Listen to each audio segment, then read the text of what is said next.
할렐루야. 오늘 함께 말씀을 살펴보겠습니다. 오늘 말씀은 사무엘상 24장 16절로 22절입니다. 제가 말씀을 봉독하겠습니다. 다윗이 사울에게 이같이 말하기를 마침에 사울이 이르되 내 아들 다윗아 이것이 내 목소리냐 하고 소리를 높여 울며 다윗에게 이르되 나는 너를 학대하되 너는 나를 선대하니 너는 나보다 의롭도다. 내가 나 선대한 것을 오늘 나타냈나니 여호와께서 나를 내 손에 넘기셨으나 내가 나를 죽이지 아니하였도다. 사람이 그의 원수를 만나면 그를 평안히 가게 하겠느냐? 내가 오늘 내게 행한 일로 말미암아 여호와께서 내게 손으로 갚으시기를 원하노라. 보라, 나는 내가 반드시 왕이 될 것을 알고 이스라엘 나라가 네 손에 견고히 설 것을 아노니 그런즉 너는 내 구선을 끊지 아니하며 내 아버지의 집에서 내 이름을 멸하지 아니할 것을 이제 여호와의 이름으로 내게 맹세하라 하니라. 다윗이 사울에게 맹세하매 사울은 집으로 돌아가고 다윗과 그의 사람들은 요새로 올라가니라. 아멘. 오늘은 사무엘상 24장 16절로 22절 말씀을 본문으로 해서 복수는 나의 것 물음표라는 제목으로 하나님의 말씀을 전하겠습니다. 요즘 더 글로리라고 하는 드라마가 인기리에 종영이 되었습니다. 왜냐하면 학교 폭력 문제는 뭇 사람들이 공감하고 있기 때문입니다.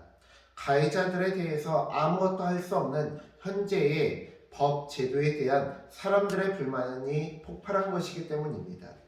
그렇게 피해자가 직접 가해자들에게 가한 복수의 정당성을 인정하고 응원하는 것입니다. 이렇듯 이 세상은 악을 더 큰 악의로 이기려고 합니다. 학교 폭력의 가해자들을 옹호하거나 현재의 법 제도를 옹호하고자 함이 아닙니다. 만약 제가 그 드라마의 피해자였다면 저 또한 그렇게 하지 않을 자신이 없습니다. 다만 오늘 말씀을 통해 악으로 악을 이기는 방법만 존재한다고 외치는 이 세상에 선으로 악을 이기는 방법 또한 존재한다는 것을 말씀드리고자 합니다. 드라마를 보면서 너무 안타까운 것은 피해자의 복수가 완성된 뒤 피해자 또한 스스로 자살로 생을 마무리 짓습니다. 과연 이것이 진정한 복수인가? 문득 이렇게 허무하고 고통스러움만이 가득한 것이 과연 인생인가 하는 생각이 들었습니다. 오늘 본문의 다윗은 스스로 복수를 하지 않았습니다. 복수를 하나님께 맡겼습니다. 그리고 원수가 스스로 자신의 잘못을 인정하였습니다. 물론 세상을 살다 보면 끝까지 자신의 잘못을 부정하는 악인들도 있습니다. 사울도 자신의 잘못을 인정하지만 이내 마음을 돌이켜 또 다윗을 죽이고자 하였습니다. 선으로 악을 이기는 길은 악으로 악을 갚는 것보다 곱절은 어려운 길입니다. 그렇게 이 길은 하나님의 자녀들의 길입니다. 세상 사람들은 할 수 없는 방법입니다. 이해할 수도 없습니다. 교도소의 목적이 무엇입니까? 바로 교화시키는 장소입니다. 그러나 세상의 교도소는 이미 그 기능을 상실하였습니다. 그저 벌 주고 자유를 제한하는 공간이 되었습니다. 그마저도 요새는 범죄자 인권이 강화되어지고 신장되어서 벌주차 제대로 받지 않는 공간이 되었습니다. 그러나 여러분, 진정한 복수는 교화시키는 것입니다. 스스로 잘못을 뉘우치게 만드는 것입니다.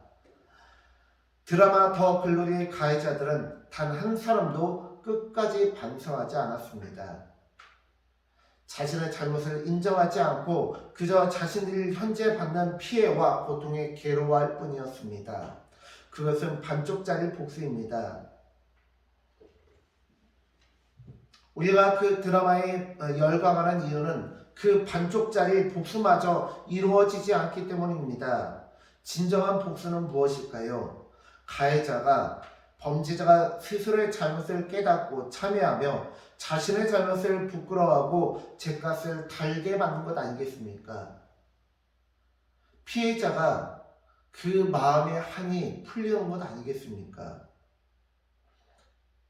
그러한 일은 이 세상 가운데 잘 이루어지지 않고 믿음 안에서는 더 이루어지기 어렵습니다.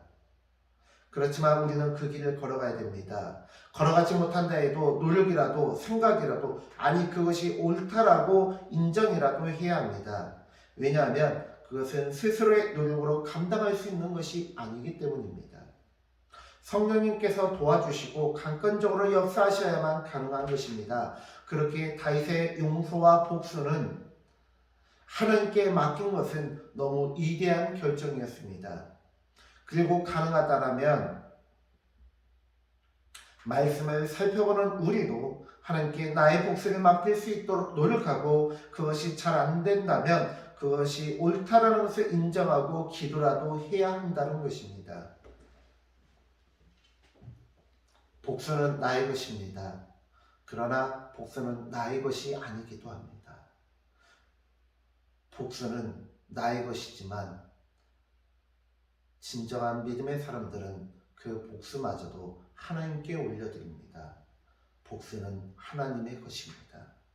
이 세상의 법과 법조인들은 완벽하지 않기 때문에 때때로 피해자보다 가해자에게 유리한 판결을 내릴 수도 있고 유리한 법이 적용될 수도 있습니다. 피해자들의 억울함이 풀어지지 않고 피해자들의 한이 풀려지지 않을 수도 있습니다. 그러나 하나님은 완벽한 분이시며 공의의 하나님이십니다. 하나님을 믿는다면 나의 복수마저도 하나님을 믿고 맡길 수 있는 성숙한 믿음의 사람들 되시기를 간절히 축원합니다. 기도하겠습니다. 하나님, 오늘 이 시간 다윗의 믿음과 다윗의 신뢰를 보았습니다.